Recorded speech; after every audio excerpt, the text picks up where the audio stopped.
I assumed Real Housewives of DC was going to be boring, being that there was only one season, and it's the only Housewives that's ever been officially canceled. Well, it turns out that I was wrong. It's all kinds of scandalous. Hey guys, it's me, Tikaani, and today we're doing a deep dive into the Real Housewives of DC. The Real Housewives is an American reality TV franchise that is owned by Bravo, a TV network owned by NBC. Everything in this video is my own opinion and interpretations. I watched this series on Peacock, and I recommend that you watch it or read the sources in the description, and form your own opinions. I also know how to plead the fifth. Just throwing that out there. Chapter 1, Meet the Salahis. Before we get into the absolutely juicy scandal that caused Housewives of DC to be canceled, let me introduce you to the Salahis. Tark and Micheale are something. I don't know how else to explain them other than an SNL skit come to life. They feel like a parody of a power couple, desperate to climb the social ladder, and inviting themselves to parties just so they can post on Facebook that they sniffed the president as he walked by. They wanted to be known, and in 2009, they certainly were. Chapter 2, A Tale of Two Realtors. Before crashing the White House party, Mr. and Mrs. Salahi hired Stacy to be their realtor so they could do some house hunting. They looked at a few $1 million homes. In order for her to show them more homes, she'll need a letter of credit from their bank. But of course, the Salahis never sent the letter of credit, and they blamed Stacy for not emailing them and asking for it. She calls them out and said that they had a conversation in person about it, and she asked for it because she didn't want to waste her time showing them homes if they weren't buying. Tark must have been a little annoyed about the wasting her time comment, because he just starts shouting, "You want the truth? You want the truth? The truth is we had another real estate agent looking for us, and Stacy knew it." Why waste her time then if you already have another realtor? Andy brings up that Stacy wrote in her blog about Salahism, a new word that she had defined. It's a mental state of delusion, similar to narcissism. And Micheale gets upset hearing that, and tells Stacy to be gracious and be a lady. Then Tariq starts to cut in and talk in circles, and Stacy's like, "I don't want to hear this anymore," and cuts him off. I don't judge people like you, Stacy. I wouldn't devote my whole blog. Oh, I didn't devote it, honey. You're not that important. Let's leave the honey out because I am not your honey. But let's just be real, gracious, and a lady. The fact is, we did nothing wrong. I really don't want to hear about that again. You beat that horse. Salahism. Delusion. You guys hijacked our show. And what about our lives? It's been horrific to go through. Everyone here has something going on in their lives. Our whole life got tore up. Karma. I just love how Mary called this whole situation karma, for all the things that the Salahis did. And we haven't even covered the juicy stuff. Andy asks the ladies if Micheale uses her wine to climb the social ladder and to get access to people and events. I guess he assumed since they have their own winery that they would be donating wine to these events that they're attending. But it turns out they just show up without it. Chapter 3, No Wine to Spare. Andy brings up a party that the Salahis offered to host for their friend Paul Wharton, but it was discovered that after the party, they had their attorney email Paul and tell him that they won't be paying for any of the party costs. They then start droning on about how they were one of 4 hosts, and how they donated wine. Andy retorts that the head of the venue said that they didn't receive any wine from the Salahis. The Salahis obviously deny it and say that they dropped off the wine that morning. Then Mary chimes in and says that nobody was drinking Oasis wine. Tark just responds, "Okay," and then they move on. On top of not donating wine or covering costs on a party that they offered to host, they also, allegedly, love to hire vendors and throw a large, extravagant, expensive party just to file bankruptcy to avoid paying them. That's just what was said on the show by a viewer, allegedly. But a viewer wrote in and brought up the over 30 cases involving the Salahis, or Oasis Enterprises, since 2004, most dealing with unpaid vendors. In 2009, they filed bankruptcy owning $900,000 in debt, and just, allegedly, stiffed all of the vendors. Tark corrects Andy, and he says that actually it was only Oasis Enterprises that filed for bankruptcy, and that new companies are already being formed. Ugh, I would love to play with rich people money. How are you going to be $1 million in debt but still forming new companies? I don't know anything about bankruptcy, but luckily for me, Tark decides to explain it to all of us.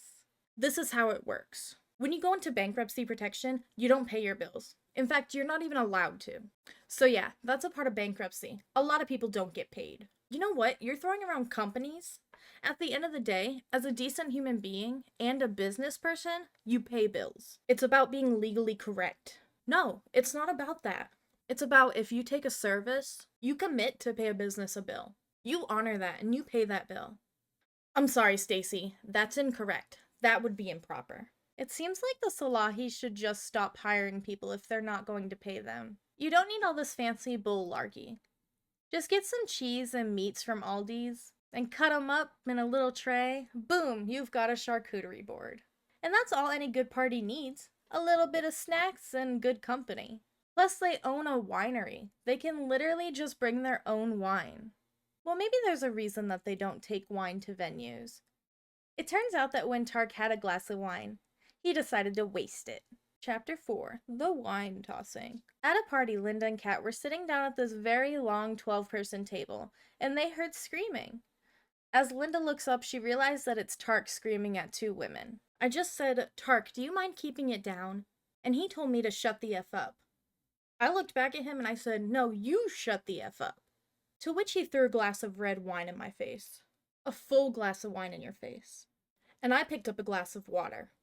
I would never waste scotch on you. Ever. And then you go on television 8 hours later and say that the reason he did that was because I was attacking you.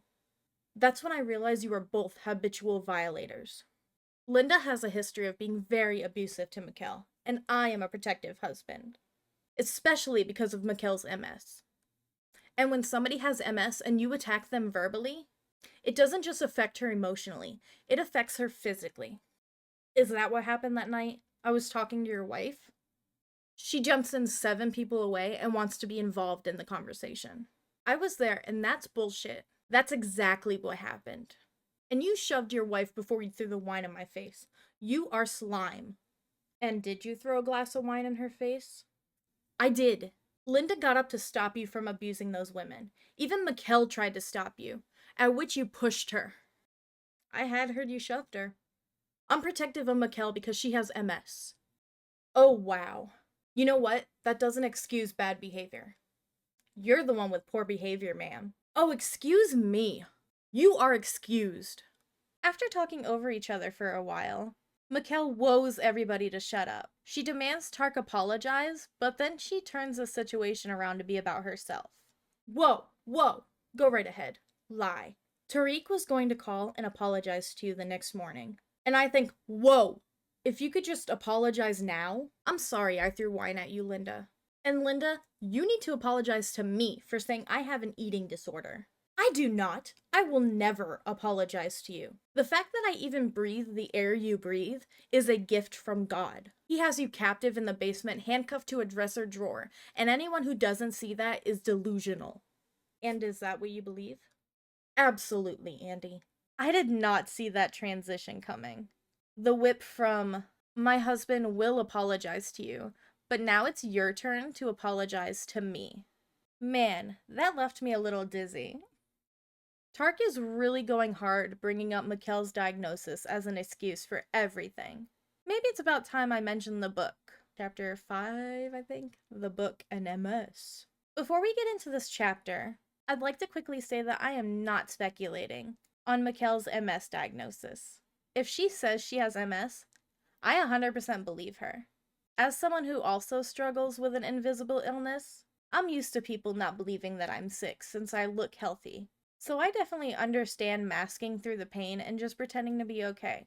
However, I do agree that it is a little suspect that she decides to bring up her diagnosis now. And she said she wanted to put it in her book to get a jump on the press. What does that even mean? I get that this was 2010, and blogs regularly publish things that were none of anybody's business. But it is a little convenient that she hasn't brought it up till now. And it must be really nice for her that it kind of distracts away from the White House party thing. Linda tries to call her out and says that she has spoken to doctors personally who don't believe that Micheale has MS. Honestly, I think that any respectable doctor probably would decline to answer questions on people's healths that aren't their patients. Heck, they probably would decline to answer questions on their patients as well. Because they probably couldn't answer those questions because of HIPAA, but still.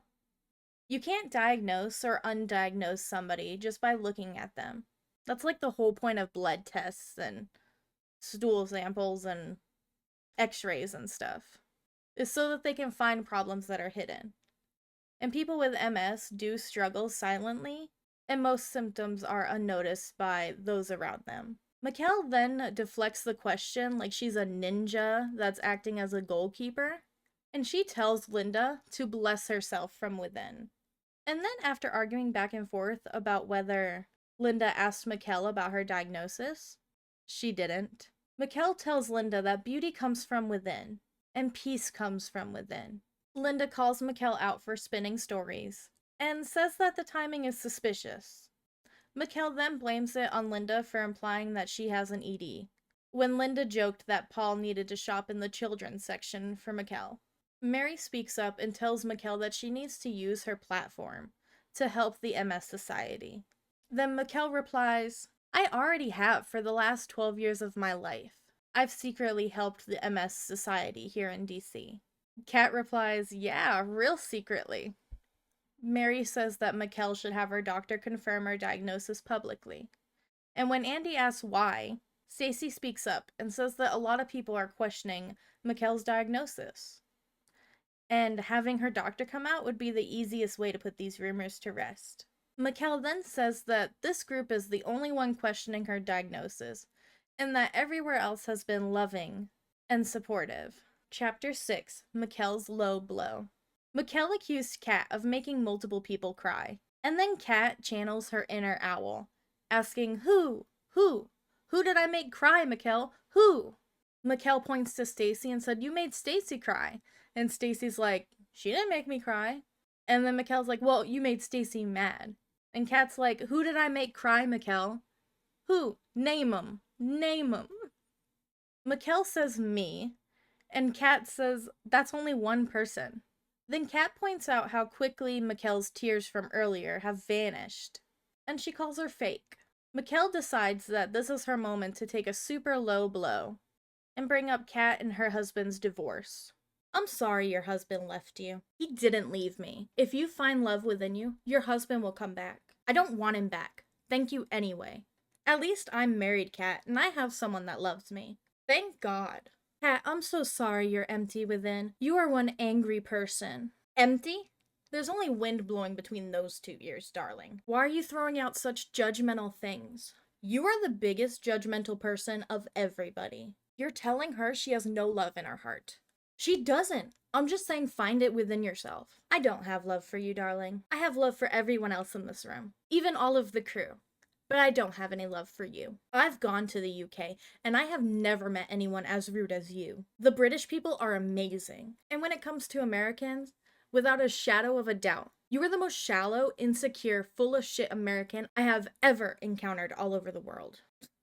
That's your opinion, Kat. Yeah, and it's quite a few other people's opinion. I felt the British people are great except for you thing was very strange. But I kind of love Kat's response because she's just so sassy. It's a shame that she was disinvited from the White House. All because of a scandal caused by the Salahis. And Michael's reaction to finding out that Kat got disinvited kind of boggled my mind a little bit. But before we touch on her reaction to Kat being disinvited, maybe it's time that we talk about the Congressional State Dinner scandal of 2009. Chapter 7, The Big Scandal. The big scandal. In 2009, the White House was hosting a Black Caucus Foundation dinner in honor of Indian Prime Minister Manmohan Singh. Since before the dinner, the Salahis had been in contact with their friend Michelle Jones via email and asking to get tickets for the party. Michelle said that she would try to get them tickets. Then, on the day of the dinner, Michelle sent the Salahis an email saying that due to the weather, the party's been moved inside and the guest list had been shortened. Tark tells Andy that after that email, he had called Michelle's office, and her assistant picked up. He asked the assistant what gate that he should arrive at for the party and what time he should show up. After a moment on hold, the assistant comes back, tells them the gate, and says, "Be there at 6:30 sharp, Mr. Salahi." Tark then proceeds to say that if he wasn't invited, the assistant wouldn't have given him that information. So they were clearly invited to the White House. They arrived at the security check-in gate, and unfortunately their names weren't on the list. The security guard asks them to stand over there, and explains that the party hasn't started yet and that they're early. And then the security guard goes back to checking in other people. The Salahis play it cool, talking about, oh, they're early, yay, and that they don't have to worry about being late, so they're just gonna go down and wait by the gates. And that's all it took to get past security. After a long night of partying and a few photos with the president, the Salahis went home on their own, and were definitely not kicked out by security. And they also posted their pictures on Facebook that night. Jason Bakke claimed that they were escorted out by Secret Service. And when asked about it, Tark claims that they weren't escorted out by anyone. Not Secret Service, not security, they left on their own. Tark also claims that Jason is a liar and has lied about him about these very vague things that he doesn't want to go into details right now about. Convenient. Then Andy says that Lance Jones, the director of communications for the Congressional Black Caucus Foundation, said that they were asked to leave by security after it was discovered that they didn't have an invitation. Tark continues to deny it. And then he starts saying that they were actually guests of Paul Gardner. And Tark also says that you don't really need an invitation to go to the White House. Andy then asks straight up, "Did you have an invitation?" And the Salahis admit that they didn't have a physical invitation, and it was all in their emails, which is in the book. Also, I looked, I was gonna buy that book, but I am not paying $250, especially when Andy already read it from cover to cover, to cover to cover, to cover to cover again. Andy's like, "I didn't see an invite. I saw emails from Micheale Jones saying she was trying to get you tickets. And I could see how someone who's hopeful might misinterpret that as a guarantee." After the Salahis talk in circles, saying that they called, they were told the information, they were invited, they were on the OTR list, which means off the record. They then start to deflect, and ultimately end up blaming them leaving early on lentil soup and Michael's MS. Have you ever been officially invited to the White House before? I used to work there in the 90s, but no, I've never attended an event. Do you honestly think the White House doesn't send out these beautiful invitations? I'm sure they do, but they also have something called OTR Cat. They do it all the time. But you didn't sit down to eat because you weren't invited. It's so funny that she gets so hostile about it. No, you didn't sit down on the table because you're NFI, not fucking invited. You cost people their jobs and you don't care about anyone else. Nobody lost their job, Cat. Yes, they did. You're delusional. Why email Micheale Jones that night and say we went at 6:30 to check if it had gotten approved? That tells me that you don't even know if you were approved at that point or not. We were always told we were 100% in. It was the dinner portion we were being worked into. I didn't get that from the emails. But you said that came in a phone call? A phone call and communication with our attorney. But you didn't sit down for dinner because there wasn't a seat for you? No, it's because they had lentil soup. I can remember it. You didn't like what they were serving? No, I left because I wasn't feeling well. But you were well enough to post pictures at 1:30 in the morning. I left due to my health, Cat. Micheale Jones stated, "I specifically stated they didn't have tickets. And in fact, I didn't have authority to authorize the attendance or access to any of the evening's events." Well, I think the emails said it all. She never said any of that in the emails, did she? Micheale Jones didn't say specifically that you were in. She said that she was working on it. But forget all this, because this could take a lot of airtime. The biggest part is, we went there and gave our IDs. If you don't want us, just say bye. Don't put us through all this. The Salahis may have genuinely believed that they were invited, and it was just all a huge misunderstanding. But that didn't stop them from being taken to court by Congress. They were asked if they attended the dinner, received an invitation, or if the checkpoint officer verified that their names were on the guest list. Tark pled the fifth every single time. If they asked a question to him, he pled the fifth. Then they decided to get cheeky and asked Tark if he was in the court hearing right now. That was a difficult question, so Tark had to turn around and ask his attorney what to say.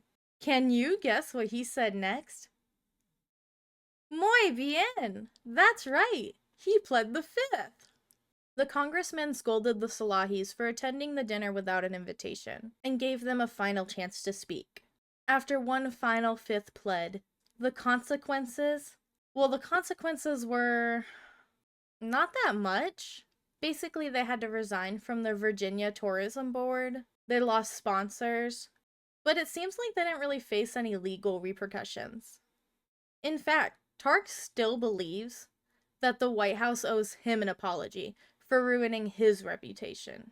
When the lawyer gave his final statement to the public, he said that the Salahis believed with all their hearts that they were invited to this dinner, and that they have done nothing wrong, and it was a complete misunderstanding from the government side. It seems like their delusion to them being invited and willingness to plead the fifth to every single question asked of them saved them from real consequences. Well, you know what? I believe that in my heart, my local bank wants to give me all the money they have in my little brown sack with a dollar sign on it. Since I believe it, it's true, right? And if they take me to court, I'll just plead the fifth. Or does that only work for rich people? Now, before we end the video, let's rewind to Kat being disinvited because of the Salahis' actions. Chapter 7? Kat was uninvited. Andy asked Kat about being disinvited, and she says it was because of Micheale and her participation in the show. When Andy asks how Micheale feels about Kat getting disinvited because of her, well, like I said earlier, her response was really mind-boggling. Anyone can attend, Kat. Anyone can attend the White House Christmas party. Don't tell me you're planning on doing that in a couple months' time. Anyone can get in. I got an email. In fact, it was a text message this time. What I do know is humility, and I don't think President Obama and his office would uninvite you, Kat. Maybe your husband uninvited you. You know shit all about the White House, the administration, anything, so you speak out of your ass. Watching you sit with the ladies during the congressional court hearing showed me just how barbaric you are. I mean, you're saying I hope she makes license plates? No, don't blame her. I said that. What I meant was I just hope you pay your dues. Linda, when you wish harm to others, it only comes to you. I'm not wishing you harm, I just want you to behave. After some back and forth between Micheale and Linda, Stacy's husband Jason asked Tark and Micheale how it felt being told by Congress that they are shameful. Micheale of course responds that she looks into everybody's eyes and told them that she did no wrong, that it was all a misunderstanding. And Kat calls her out and says, yeah, you pled the fifth to every question. Andy asked Tark why they didn't answer any questions, and they just kept pleading the fifth. Tark says that they were authorized to answer some questions, but Congress didn't ask those questions. They asked you if you had invitations. Why couldn't you just answer yes? What we were told by the White House is they just needed this to go away, and we respect that. The public wanted to know if it was a publicity stunt for the show. No, they wanted to know if you crashed the White House. No, well, we said that. And Congress was mostly upset that I crashed it to become famous. Oh, what was that, Micheale? And Congress was mostly upset that I crashed it to become famous. Congress was mostly upset at you for crashing the party to become famous? So you did crash the White House party. Well, folks, that closes the case of whether the Salahis were invited or not. You heard it from Micheale here first. And then this is the conclusion. After being called out, shown the evidence, and taken to court, the Salahis still believed that they were invited to the White House dinner, and that the government owes them an apology. I don't think they would ever truly admit that they crashed the White House's party, besides Micheale's little slip-up. This whole thing did teach me one thing, though. If I'm ever in the courts, I'll just plead the fifth until they let me go. Although, I don't plan on being arrested anytime soon. If you made it this far in the video, plead the fifth down in the comments below, or you could send a little shush emoji. We'll know what it means. And thank you guys so much for joining me on this unhinged and completely unnecessary deep dive into the Real Housewives of DC. Don't forget to like or dislike the video, subscribe and turn on those notifications, and check out a few of my other videos on the channel, or even on my Patreon. I'll see you next time. Bye guys!